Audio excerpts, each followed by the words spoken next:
بسم اللہ الرحمن الرحیم۔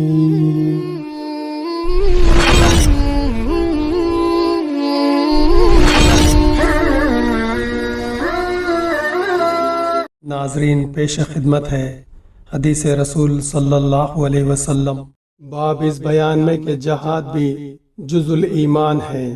ہم سے حرمی بن حفظ نے بیان کیا، ان سے عبد الواحد نے، ان سے عمارہ نے، ان سے ابو ذرا بن عمرو بن جریر نے۔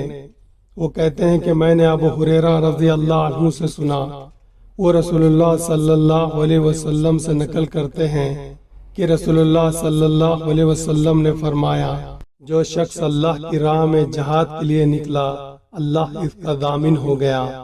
اللہ تعالیٰ فرماتا ہے، اس کو میری ذات پر یقین اور میرے پیغمبروں کی تصدیق نے اس سرفروشی کے لیے گھر سے نکلا ہے۔ میں اس بات کا ضامن ہوں کہ یا تو اس کو واپس کر دوں ثواب و مال غنیمت کے ساتھ، یا شہید ہونے کے بعد جنت میں داخل کر دوں۔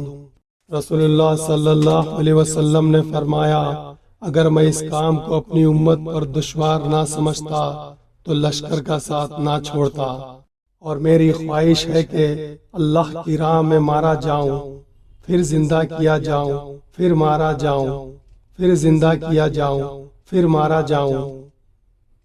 صحیح بخاری کتاب الایمان، حدیث نمبر 36۔